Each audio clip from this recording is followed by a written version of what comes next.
మోకాళ్లలో గుజ్జును పెంచి నొప్పిని తగ్గించి సర్జరీని దూరం చేసే ఫ్రీడమ్ వాక్. తెలంగాణలో రేషన్ కార్డుల జారీ ఎప్పుడు? రేషన్ కార్డుల గురించి పాత ప్రభుత్వం ఊసెత్తలేదు.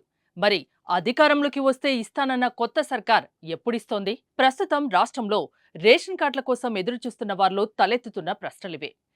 ఎక్కడ విన్నా మాకు రేషన్ కార్డు ఎప్పుడు వస్తుందని ప్రశ్నించేవారే కనబడుతున్నారు. ప్రస్తుతం వారందరికీ కాంగ్రెస్ సర్కార్ శుభవార్త అందించింది. మంత్రి పొంగులేటి శ్రీనివాసరెడ్డి రేషన్ కార్డులపై కీలక ప్రకటన చేశారు. గత బీఆర్ఎస్ కొత్త రేషన్ కార్డులను జారీ చేయలేదు. దీంతో అనేక మంది రేషన్ కార్డు లేక ఇబ్బందులు పడుతున్నారు. సంక్షేమ పథకాలకు దూరం అవుతున్నారు.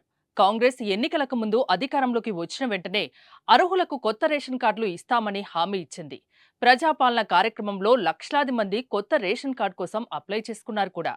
ఉగాదికి కొత్త రేషన్ కార్డులను అందిస్తామని ఉత్తమ్ లాంటి మంత్రులు ప్రకటన చేసినా అది జరగలేదు. ఈలోపే పార్లమెంట్ ఎన్నికలు రావడంతో రేషన్ కార్డుల జారీ కుదరలేదు. ఇక ఎన్నికలు ముగియడంతో ప్రజల్లో మరోసారి రేషన్ కార్డులపై చర్చ మొదలైంది. ఈ క్రమంలోనే మంత్రి పొంగులేటి శుభవార్త అందించారు. ఎన్నికల కోడ్ ముగిసిన వెంటనే ఎప్పటినుంచో ఆగిపోయి ఉన్న రేషన్ కార్డులు పంపిణీ చేస్తామని పొంగులేటి శ్రీనివాసరెడ్డి చెప్పారు. అర్హులైన ప్రతి ఒక్కరికి అందజేయడం జరుగుతుందని వెల్లడించారు. ఈ విషయాన్ని మంత్రి ఎక్స్ వేదికగా ట్వీట్ చేశారు. అలాగే ఇల్లు లేని ప్రతి ఒక్కరికి ఇందిరమ్మ ఇల్లు ఇస్తామన్నారు. అర్హులందరికీ కొత్త పెన్షన్లు కూడా ఇస్తామని హామీ ఇచ్చారు. ఆగస్టు 15 లోపు రుణమాఫీ చేస్తామని ట్విట్టర్ వేదికగా పొంగులేటి ప్రకటించారు. రేషన్ కార్డులు లేని వారు పథకాలకు దూరమవుతున్నారు.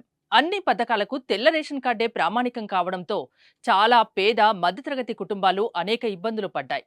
రేషన్ కార్డు ఉంటేనే 6 గ్యారంటీలకు అర్హులు. అయితే తాజాగా రేషన్ కార్డుల జారీపై పొంగులేటి ప్రకటనతో ఆశావాహుల్లో ఆనందం నెలకొంది.